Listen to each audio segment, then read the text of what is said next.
Who have a good dia, who are drinking beer, who are very lazy, who are slightly crazy, who become the richest. Thank you, our teachers.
Да, я говорил, что по счастью Владимир нас и не слышал, только сейчас ему поправляют звук, поскольку за вашей спиной опять полиция и суперанглийские болельщики. Не могу не спросить, что же там было на стадионе, как в этот раз все было устроено.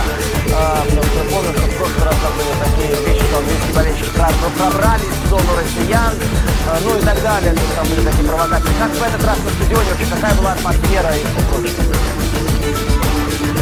Там вообще наоборот получилось, это наши прорвались. Но сейчас это не важно. Наши прорвались, а поначалу говорят, что англичане покупали в наш сектор билеты, вот там о чем говорят. Вообще за Россию болеть, по-вашему, нас вы знаете, я сейчас совсем нас. Так нельзя поддерживать город. Вы знаете, я за Россию болею больше, чем кто бы то ни было, но если есть проблема, нужно об этой проблеме говорить. Let's take you to Kazakhstan now, where it's not often we see pictures like this, coming out of a country where dissent isn't tolerated and public criticism of state policies rare. But dozens of protesters were arrested as rallies were held across the country against a proposed change to land ownership laws. That's angered many in Central Asian Republic who believe it will open the door for its nearest neighbours China to come in and take over land. And that anger has now turned against the country's authoritarian leader. President Nazarbayev has been in power for 27 years. With more analysis, here's Johannes Dell from the BBC Central Asia Desk. It is about land and heart, but really what's underlying these protests is a general dissatisfaction with a government which is, in the judgment of many observers, highly authoritarian, where people don't have much say about where the country is heading. And it's been having a very, very tough time recently. Kazakhstan really depends on oil. It's a big oil exporter. It's probably the second largest Iranian exporter. And as we all know, the oil price has gone down. So Kazakhstan's and Kazakhstanis are really suffering economically.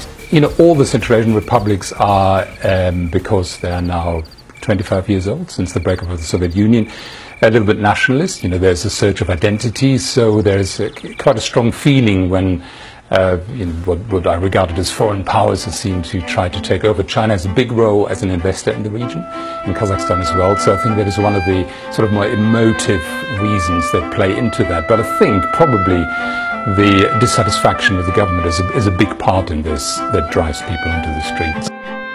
Have released this image purporting to show 3 of the Ataturk airport attackers minutes before they opened fire, killing at least 44 people and wounding more than 200. The men are said to be the 3 bombers. According to a government official, they hail from Russia, Uzbekistan and Kyrgyzstan. Interfax news agency says reports one of the attackers is from Dagestan on the Chechen border have been denied by Russian police. However, the Russian Interior Ministry has said it's looking into the claim. Turkey's pro-government Yeni Safak newspaper reported the organizer of the attack was Ahmed Chatayev, a male of Chechen origin. A United Nations sanctions list names him as an ISIL leader in charge of training Russian-speaking militants. Chatayev is listed as being wanted by Russian authorities. Turkish officials have not confirmed his involvement.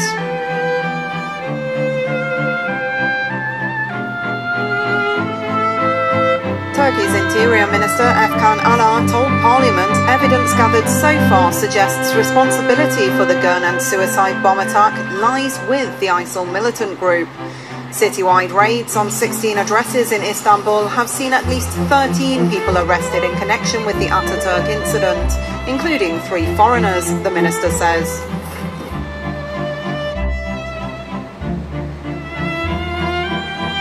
Kazakhstan's Interior Ministry says 3 policemen and 1 civilian have been killed in a series of shootings in the center of the biggest city, Almaty. The attacks are said to have targeted police stations and the country's special forces. The government says the attacker, a 27-year-old, has been detained and that an accomplice is still at large. It says the gunman also wounded 2 more policemen and is suspected of committing another murder last weekend. A large anti-terrorist operation has been launched. 1 civilian have been killed in street shootings in Kazakhstan's largest city, Almaty. 1 suspect was arrested, a man in his 20s said to be close to Salafism, an ultra-conservative school of Islam. Authorities said the gunman attacked a police station and an office belonging to the Kazakh Secret Service. He also tried to hijack a car, killing its driver before he was himself wounded by police. It's the second attack on security forces in as many months, and it fans fears of a growing Islamist threat in this mainly Muslim nation. President Nursultan Nazarbayev, Kazakhstan's authoritarian leader since 1989, called Monday's shootings a terrorist act. He convened an emergency cabinet meeting and ordered tighter security living in the back alley with trash and guns, so some of her best friends get hung. There's nowhere to turn, so she watch her tongue and do what she's told. So gun stores and a military facility near the Russian border. Parents are familiar life's code, but this business is gold to the overseers. For workers get paid, HIV, syphilis, and gonorrhea, 12 hours every day, Azerbaijan. Every day march through central Yerevan and themselves were factor in the recent outbreak of fighting in the disputed region of Nagorno-Karabakh. 20 mil deep, but civilization seems cold. Crowding ready, this epidemic's called Mexico City. Gossip and act About Vladimir Putin's secret wealth, but a detailed picture of the hidden financial dealings of Russia's president remained elusive. The so-called Panama Papers may disclose an even bigger network than imagined. Putin's name does not appear in the leaked documents, but those of some of his very close friends do. These are comrades whose history with Putin goes back decades to St. Petersburg, known as Leningrad before the fall of the Soviet Union.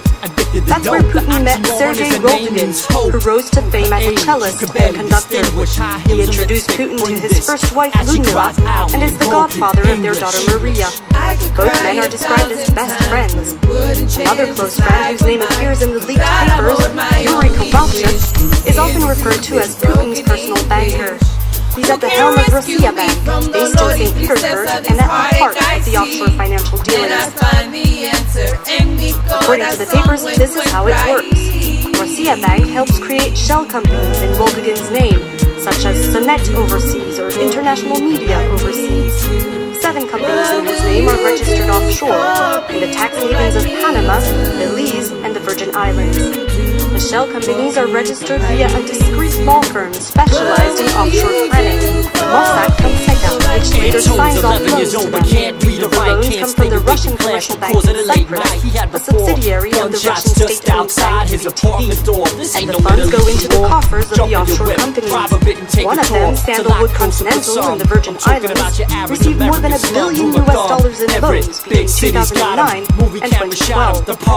During that period, Sandalwood reportedly lent more than $10 million to the ski resort of Igora, where Putin's daughter Katerina threw a lavish wedding party in 2013. This claimed up to $2 billion had been funneled outside of Russia through President Putin's close friends. The Kremlin has slammed the revelations as lies, attempting to destabilize the president. Can't go to the cops, they threaten his mom's life. This is hard knocks, see more than most see in a lifetime. This ain't a hype rhyme, this is real life crime. A mad soldier caught on a pipeline of urban self-destruction, false promises and wealth seduction, hunger, health reduction. But most don't want no interruption. That's why you're I'm gonna talk about Trump. False worldviews can be extinguished, self-centered purpose can be relinquished. Cause every moment this kid's life tone in Esperanza, crying out in broken English. In fairness, he has spent years meeting with leaders. I could cry 1,000 times, but it wouldn't change this life of mine.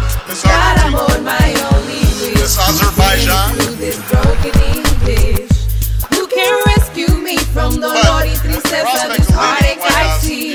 Then I find the answer en mi corazón lo encuentra ahí. I have to give Secret Service credit. They found Michelle, brought her back. She's safe. She's safe back at home. What will you do for people like me too? It's only 9 more months, man. For people like me too. In fact, somebody recently said to me, Mr. President, you were so yesterday. Justin Trudeau has completely replaced you. He's so handsome, he's so charming. He's the future. And I said, Justin, just give it a rest. I won't lie. Look, this is a tough transition. It's hard. Key staff are now starting to leave the White House. Even reporters have left. Savannah Guthrie, she's left the White House press corps to host the Today Show. Norah O'Donnell left the briefing room to host CBS This Morning. Jake Tapper left journalism to join CNN.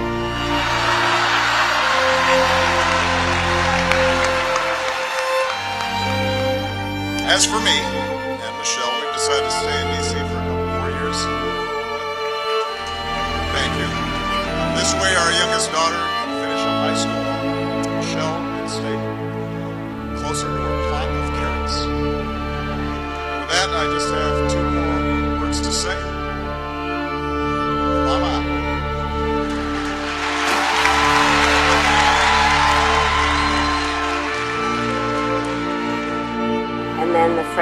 Французы целуются дважды в обе щеки, а голландцы трижды. Это очень сложно все запомнить, но в любом случае прекрасный способ начать встречу. И, наконец, невозможно закончить интервью с Мадлен Олбрайт без вопроса о ваших брошках. Можете рассказать самый интересный момент, связанный с этим украшением? Самый интересный? О, у меня их столько. Иногда я их подбираю правильно, иногда не очень.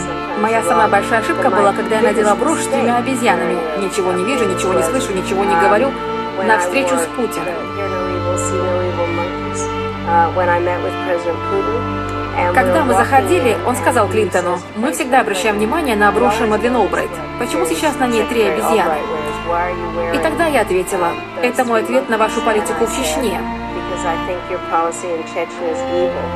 Он тогда очень разозлился, что можно понять. Но сейчас я бы тоже надела брошь со злыми обезьянами, так как думаю, что политика Путина основывается на зле. А что означает ваша сегодняшняя брошь? Тут 2 глобуса. Я подумала, что будет правильным надеть ее на конференции, где речь идет о глобальных проблемах. На этом мы закончим наше интервью. Спасибо вам большое.